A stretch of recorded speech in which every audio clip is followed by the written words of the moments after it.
Ever wondered what life is really like for Muslim women behind the veil of tradition? While we often hear about cultural norms and restrictions, there's so much more to their stories than meets the eye. Today, we're seeing behind the burqa and stepping into the realities that shape their lives. From the shocking invasive challenges, including subservient and submissive attitudes, to their deepest and most fascinating desires and fantasies. Here are 15 things Muslim women don't want you to know. 15. Tests before marriage. In some communities, tests are practiced to ensure a woman's purity before marriage. Despite international condemnation, these tests persist in various regions, where a woman's is seen as an extension of family honor. This practice can lead to emotional trauma, shame, and even physical pain. For many women, failing this test can result in social stigma, rejection, or violence. Though human rights organizations call for an end to these tests, the tradition remains deeply embedded in certain areas. 14. Honor over life. In conservative communities, the concept of honor holds immense weight, sometimes more than life itself. Honor-related violence is a grim reality where women accused of violating family morals may be subjected to punishment, even death, at the hands of family members. Acts as simple as choosing not to wear a traditional dress or talking to a male friend can provoke severe reactions. Often, these crimes go unpunished, as the perpetrators are seen as upholding family dignity. This cycle of violence continues to affect many women who are to conform or face consequences. 13. Paid feeding. In some Islamic cultures and under certain interpretations of Islamic family law, women can receive compensation for feeding their children. This practice underscores Islam's recognition of the physical and emotional effort involved in child-rearing. If a woman is divorced and caring for the child, she is entitled to financial support for feeding, as part of child support. This rule not only acknowledges the work of caregiving, but also offers financial protection for mothers who might otherwise be economically vulnerable. 12. The 3-month waiting period, iddah, after divorce or widowhood. Upon divorce or the death of a spouse, Muslim women observe a 3-month waiting period called iddah. This period serves several purposes. It provides time for emotional healing, ensures any pregnancy is known, and allows for the possibility of reconciliation in cases of divorce. This waiting period reflects both religious values and practical considerations, offering women a time for transition while respecting their health and emotional needs. 11. Hair perfume. The tradition of In many Arab cultures, Muslim women use a unique fragrance ritual known as bukhur, which involves burning aromatic woods, resins, and spices. Bukhur is traditionally passed through clothing and hair, allowing the scent to infuse deeply. This ritual isn't only about fragrance, it's part of a cultural heritage that combines beauty with spirituality. Today, many women use special combs designed for bukhur, blending ancient practices with modern tools to carry this timeless scent with them. 10. Young marriages. Imagine a world where the dreams of young girls are limited by boundaries set long before they even understood what dreams could be. In certain communities, marriage isn't a choice, it's an expectation. Marriages remain a harsh reality, where family decisions overpower personal preferences. Even in today's world, girls as young as 9 or 10 can find themselves promised, exchanged, or married. Families negotiate dowries, and often these young brides lose their voices before they find them. UNICEF estimates that around 12 million girls globally are married before the age of 18 each year, with the highest rates in South Asia and Sub-Saharan Africa. 9. The cultural commandments of beauty. Despite misconceptions, beauty practices are significant in Muslim culture and are deeply rooted in tradition. Kohl or surma, a black powder often applied around the eyes, is not just for aesthetics. It carries spiritual meaning. Historically, it's believed to protect against the evil eye, a concept familiar in many parts of the world. Both men and women in various regions from North Africa to South Asia have used kohl for centuries. Beauty routines include natural ingredients like argan oil, cherished in Moroccan culture for its nourishing properties. Henna is another iconic element, used in intricate designs on hands and feet during weddings and other celebrations. The hammam, or steam bath, also holds significance as a space for relaxation and cleansing, serving both physical and spiritual renewal. Like what you see? Make sure to give this video a like too. 8. Stay behind a man. even during prayer. In traditional Islamic practice, it is common for women to pray behind men during congregational prayers, but this can vary depending on the cultural context and the interpretation of Islamic teachings. The arrangement often stems from specific hadith, Islamic teachings, that suggest men lead prayers while women follow.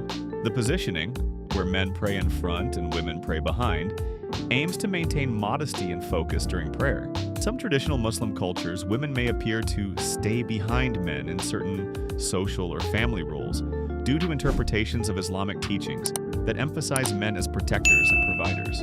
This concept, known as qawwama, reflects a responsibility for men to financially and physically support the family. 7. The complex reality of marriage. There is a religious saying, even if a woman the sores of her husband flowing from head to toe, she has not showed enough gratitude. Marriage customs in Muslim societies are complex, often blending love with social expectations. In many Muslim communities, women receive a special gift upon marriage called the mahr.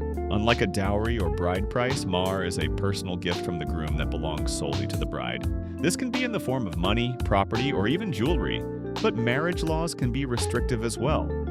One of the more controversial rules involves divorce. In cases where a husband declares a triple divorce, meaning he pronounces divorce 3 times in a single instance, the marriage ends immediately. If the couple wishes to reconcile, they cannot simply remarry. Instead, the woman must marry another man, then divorce him before she can remarry her original husband. 6. They love white people.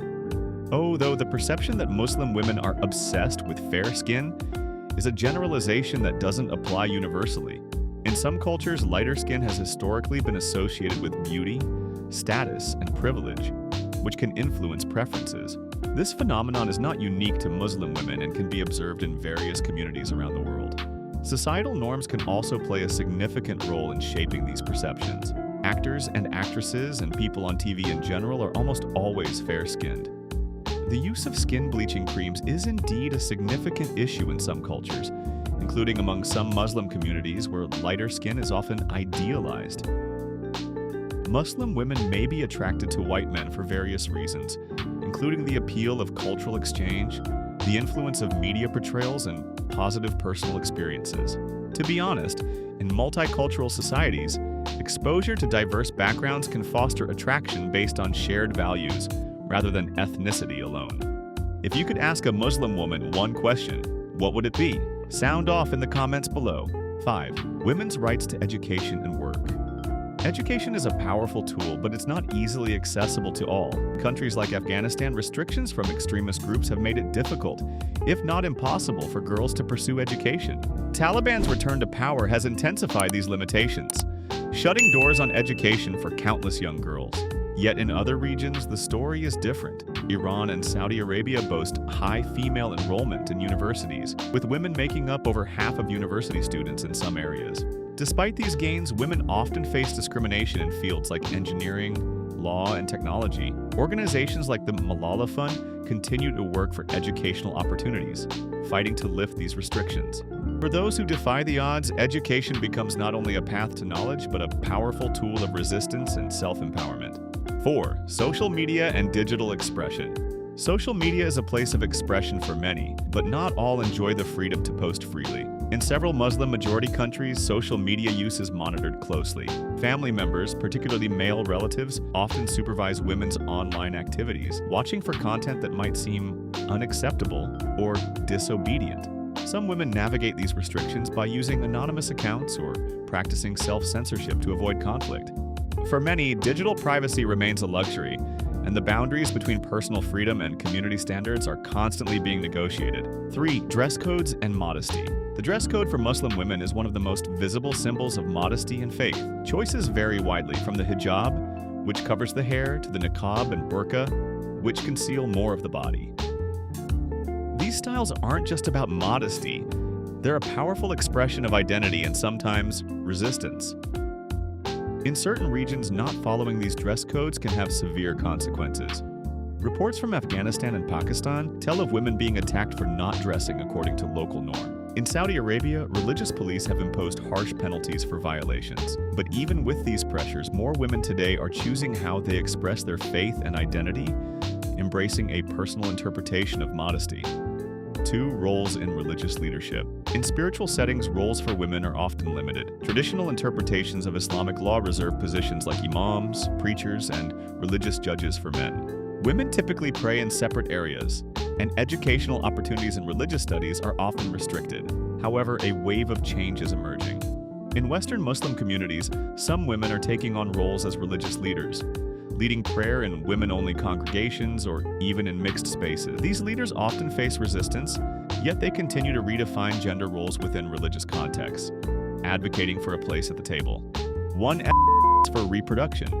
Contraception and reproductive health are sensitive issues in many Muslim societies. In countries like Saudi Arabia and Pakistan, using contraceptives can be frowned upon or outright banned, with large families seen as blessings. Access to contraceptives and sexual health information is difficult, with discussions often viewed as taboo. Yet countries like Iran and Tunisia are actively addressing these challenges by offering family planning resources. Women are discreetly accessing information and resources online, finding ways to take control of their reproductive health despite the barriers. This quiet resistance underscores a determination to claim autonomy over their bodies and futures. And there you have it. The incredible journeys of Muslim women navigating their unique worlds filled with both challenges and triumphs. Their stories remind us of the strength and courage it takes to forge your own path. So, what do you think? Did any of these realities surprise you? Let's chat in the comments below. If you enjoyed this adventure, don't forget to hit that like button and subscribe for more stories that explore the beauty of cultures around the globe. Until next time, keep seeking our adventure tales.